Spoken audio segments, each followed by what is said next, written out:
Assalamualaikum warahmatullahi wabarakatuh. Saya Bebiana NPM 19111000371. Di sini saya akan menjelaskan jurnal yang saya buat yang berjudul Hakikat Manusia dan Masyarakat dalam Perspektif Filsafat Pendidikan Islam. Saya mahasiswi UIN Raden Intan Lampung, jurusan PGMI kelas I semester 3. 1. Hakikat manusia dalam Al-Quran.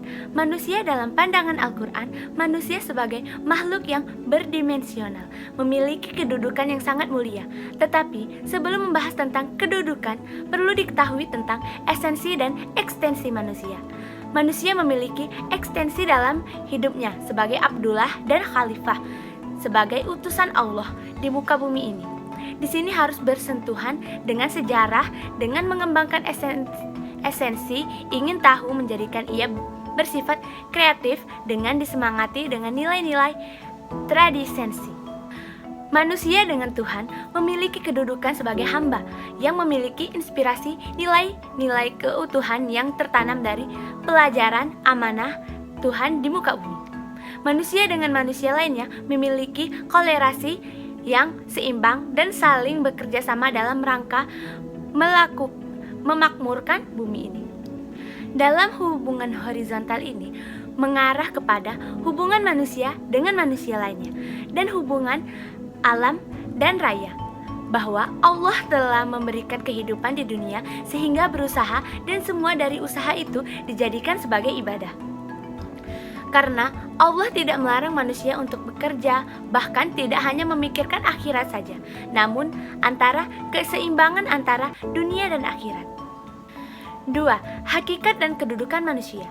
Manusia adalah makhluk Allah yang paling mulia, tinggi derajatnya, serta mempunyai sifat, nafsu, dan akal pikiran.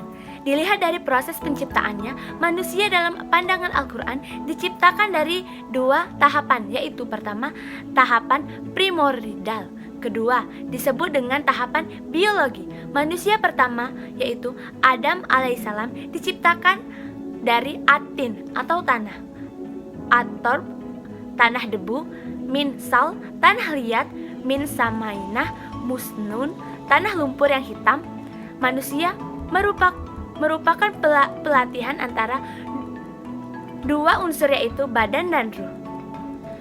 Manusia dan proses pendidikannya. Manusia tidak hanya dipandang sebagai makhluk ideal dan struktural, tetapi diletakkan pada posisi potensial dalam masa perkembangannya.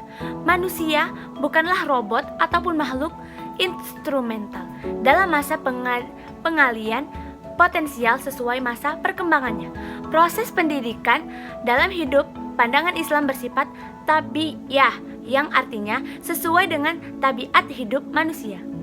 Manusia mengalami proses kependidikan yang berdasarkan pokok, kepala, hati, dan akan tangan berlangsung sepanjang hayat. Proses kependidikan adalah long life education, yang diartikan sebagai proses belajar tanpa akhir. Dari segi psikologis manusia dan proses pendidikan dapat dipandang sebagai makhluk yang sedang berkembang dalam proses komunikasi antara individualismenya dengan orang lain maupun lingkungan sekitar. Proses ini dapat membawa pada pengembangan sosialitas maupun molaritasnya. Menurut pandangan Islam, kependidikan yang berlaku bagi manusia itu dipandang sebagai perkembangan yang alamiah, yaitu proses yang harus terjadi terhadap diri manusia. Pola perkembangan tersebut merupakan sunatullah setelah tertulis di surat Al-Mu'min ayat 12-14. 3. Aliran filsafat Islam tentang manusia. 1. Aliran serba zat. Aliran serba zat ini mengatakan yang sesungguh-sungguhnya ada itu adalah zat atau materi alam. Ini adalah zat atau materi dari manusia adalah unsur alam. 1. Aliran serba zat. Aliran serba zat ini mengatakan yang sungguh-sungguh ada itu adalah zat atau materi. Alam ini adalah zat atau materi dan manusia adalah unsur alam. Maka dari itu manusia adalah zat atau materi. 2. Aliran terbaru. Dalam buku lain, aliran diberi nama aliran idealisme. Aliran ini berpendapat bahwa segala hakikat atau sesuatu yang ada di dunia ini adalah ruh. 3. Aliran dualisme. Aliran ini menganggap bahwa manusia itu pada hakikatnya terdiri dari dua substansi, yaitu jasmani dan rohani. 4. Aliran eksistensialisme.